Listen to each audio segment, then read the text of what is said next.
Hello, everybody. I'm Dr. Nishitha, Assistant Professor, Department of English, Christu Jayanti College, Autonomous, Bangalore. Welcome you all to this great learning platform. Today, I'm going to talk about a very well known, a very famous story by Khushwant Singh, The Portrait of a Lady. Let's begin with an introduction to author. Khushwant Singh was a historian, novelist, political commentator, columnist, and also a social critic. He was a founder editor of Yojana and the National Herald and also the Hindustan Times. He was born in 1915 in Punjab and he passed away in 2014. Train to Pakistan, which was published in 1956, was the most famous historical novel. Some of his other works are Why I Supported the Emergency, Delhi, a novel, I Shall Not Hear, The Nightingale, The Company of Women, The History of Six, and also The Portrait of Lady and Other Stories, the collected stories. Some of his highest civilian awards that he received were Padma Bhushan in 1974 and Padma Vibhushan in 2007. The Portrait of a Lady is a very well known story by Khushwant Singh. Some of the critics say that he wrote it in memory of his own grandmother. The description of grandmother here as a slightly bent, sturdy, diminutive, and silver haired and wrinkle faced old lady roaming around in the house with white garments and resting one hand on her waist and the other hand on the rosary beads, and how he compares his grandmother to the beauty of winter landscape is also something that you have to notice. Let me read out this particular paragraph. Uh, Please observe the figurative language used by the writer. Let me read it out. She had always been short and fat and slightly bent. Her face was a crisscross of wrinkles running from everywhere to everywhere. No, we were certain she had always been as we had known her. Old, so terribly old that she could not have grown older and had stayed at the same age for 20 years. She could never have been pretty, but she was always beautiful. She hobbled about the house in spotless white with one hand resting on her waist to balance her stoop and the other telling the beads of her rosary. Her silvered locks were scattered untidily over her pale, puckered face, and her lips constantly moved in inaudible prayer. Yes, she was beautiful. She was like the winter landscape in the mountains, an expanse of pure white serenity, breathing peace and contentment. And after this paragraph, he goes on to begin the story by saying, I and my grandmother were good friends. So that is how he begins the story.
Mother did not approve the modern way of learning. She always wanted her grandson the traditional method of Gurukul system or traditional method of learning, the Indian knowledge system, but not the modern.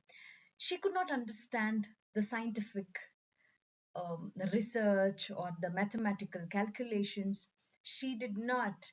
have any kind of interest to discuss any of these issues or topics with the grandson. So there was no common ground to continue the conversation between them, and that's how the bond diminishes very slowly.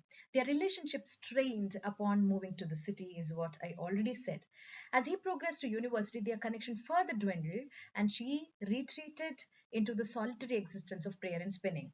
So, this was the point where she retires to her own self and she tries to spend more of her time in prayer and also spinning the wheel. Other than this, the only one activity she liked or she loved to do was to put breadcrumbs to many of the sparrows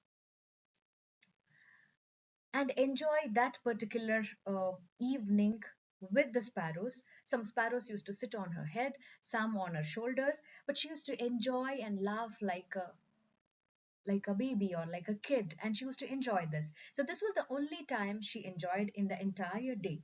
Other than this, everybody saw her praying. That's it.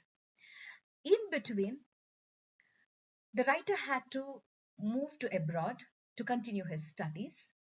And even when his parents and the grandmother came there to the railway station to say goodbye to him, she did not utter a word. It was a silent farewell.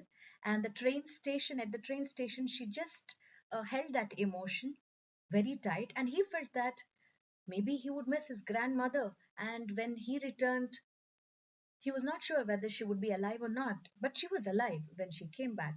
And the way the departure or the scene that he describes, it was so emotional. It was just a silent farewell with just one kiss on his forehead. That's it. Again, she did not stop praying. She did not stop counting the rosaries. So this was her only work now. Her eventual passing, marked by the stillness of her lips, the gentle fall of rosary, a peaceful pallor spread on her face, is something that has been described very beautifully in the story. You should read it. And also, she used to feed the sparrows, as I already said, to ward off her loneliness. And that moment of happiness returned when she was lying as a dead body on the hall. All of the sparrows gathered, and usually, when sparrows, if you see sparrows, you would observe it. The sparrows would make a lot of noise, lot of chirping sound. But at this time, they all understood that this grandmother is no more, and they were all in awe silence. And that was the great silent reverence that they paid to her ritual. And the writer's mother felt that poor sparrows came for food, and she brought breadcrumbs and just wanted to feed all the birds, just like how the grandmother used to piece it up and feed. But the sparrows did not eat them. They flew away when the body was taken for the ritual, and the next day the cleaner had to clean the floor or mop the floor. So with this, the story ends. So you can see how beautifully the relationship between grandson and grandmother has been described here, and how that the gradual uh, strain of the relationship, that is something that has been highlighted in the story. And instead of grandson, how she has a close bond with the sparrows. You have already seen how she used to feed the stray dogs. In the same way, how she's feeding the sparrows, how they come and take part in her ritual. So that is something that is beautifully described here. The sensitivity that the grandmother had. So, with his keen sense of observation, immense knowledge, and deep understanding of the complex web of human relationship, Khushwant Singh has reflected upon human relationship in his short stories. Like the portrait of Lady, he has written many stories which would describe this deep understanding of human nature. The story is used as an effective tool to emphasize the importance of relationship and the bonding and emotional quotient of such relationship in one's life. Here we come to the end of this presentation. You've already seen how the story of the portrait of Lady is very beautifully written by Khushwant Singh. It's all about the bond, the special bond that is shared between grandmother and grandson. As the child loses his innocence, how he detaches from his grandmother, and how grandmother had to retire to solitude and loneliness. To ward off her loneliness, she starts enjoying her afternoon by feeding the sparrows, and how those sparrows grieve for her death towards the end of the story. So the story is all about this, and how grandmother detaches herself from the real world and retires to her own world, and how the sparrows come and give a silent reverence at the end for her funeral. So, with this, we'll close the presentation. Thank you all.